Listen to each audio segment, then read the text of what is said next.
आस्था news, पूर्ण समर्पण, संपूर्ण।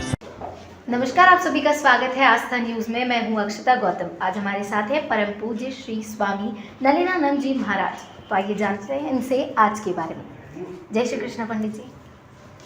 स्वामी जी, आपका बहुत बहुत अभिनंदन और अभिवादन।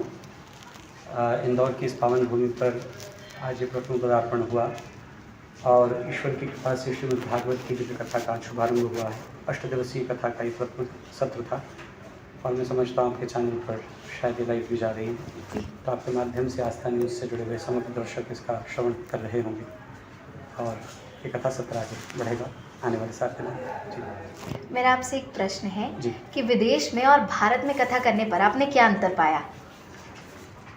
मैं भारत के लिए नवीन नहीं हूँ, भारत में ही पैदा हुआ। जनन जन्मभूमिश्च स्वर्गादपि गरीयसी, इसी देश से पैदा हुआ, इसी देश से गया हूँ।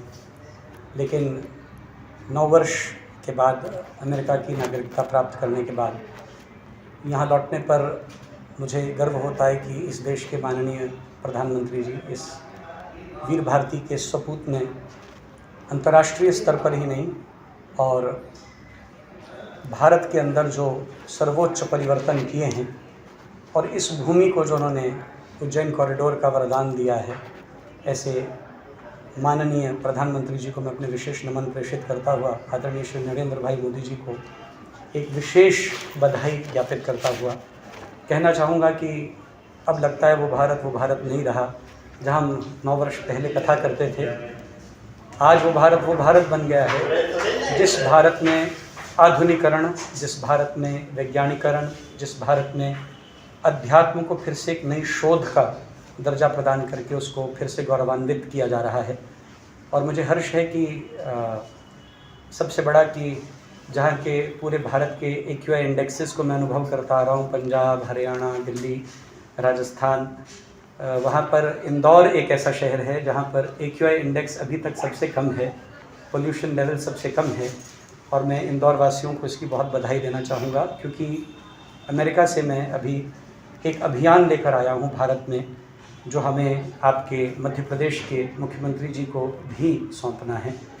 वो है जल और वायु प्रदूषण मुक्त भारत, जो हमारा बहुत बड़ा मेरा एजेंडा है और इसकी हम रिपोर्ट माननीय प्रधानमंत्री जी को भी सौंपने वाले हैं। एक प्रश्न और करना चाहूँगी। आज की जो युवा पीढ़ी है वो वैज्ञानिक सोच की है और जो समस्त पुराण है वो द्वापरकालीन है, तो आप श्रोताओं को वैज्ञानिक दृष्टिकोण भी देते हैं कथाओं का? आपने बहुत महत्वपूर्ण प्रश्न किया। हमारा उद्देश्य ही लॉजिकल अप्रोच टू स्क्रिप्चर्स है। मैंने आज भी कथा में लैंग्वेजेस के माध्यम से डिकोडिंग की बात की। All of scriptures are in coded language and until unless you decode the scripture, the true meaning of the scripture will be lost. ज़रूरी है कि अंतर्निहित प्रकाशित अर्थों को उजागर किया जाए। और कहानी केवल कहानी नहीं है। हमारे यहाँ शास्त्र में एक शब्द आया है आख्यायिका। आख्यायिका का अर्थ क्या होता है? कोई ऐसी कथा, कोई ऐसा प्रसंग जो जैसे सुनाया जा रहा है वैसे विघटित नहीं हुआ, लेकिन उसके पीछे का अभिप्राय है। Moral of the story is more important than the story itself. इसलिए उस मॉरल को प्रकाशित करना, वर्तमान व्यक्ति के मन मस्तिष्क पर विज्ञान के माध्यम से एक अमिट छाप छोड़ना। मैंने आज भी मसारो इमोटो की रिसर्च का हिस्सा बनने की बात मंच से घोषणा की। I am going to be national guest to the government of Japan representing America on a diplomatic travel for a research program. आज हम इस बड़े कार्य को साध रहे हैं और मैं भारत के साधु समाज का इसमें आह्वान करता हूँ कि केवल भारत पर ही अपनी दृष्टि केंद्रित मत करें और श्रद्धा और आस्था के ही आधार पर कार्य मत करें। आज तर्क विज्ञान और तर्क विज्ञान के साथ साथ तर्क पुष्टि की ओर बढ़कर आज की वर्तमान पीढ़ी को एक नई दिशा दें, ताकि हमारी दिशाएं स्पष्ट हों। वर्तमान काल में मैं अमेरिका में रहता हूँ। हमारे हिंदू बच्चे नेशनैलिटीज़ के बीच में जाकर पढ़ते हैं, मल्टी फेथ के लोगों के बीच में जाकर पढ़ते हैं।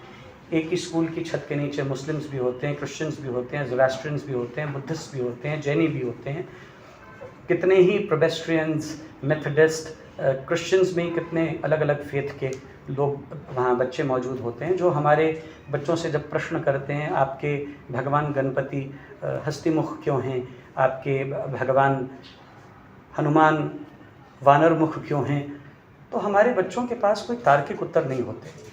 वानरमुख नहीं है, it is evolution of a human from an ape to human.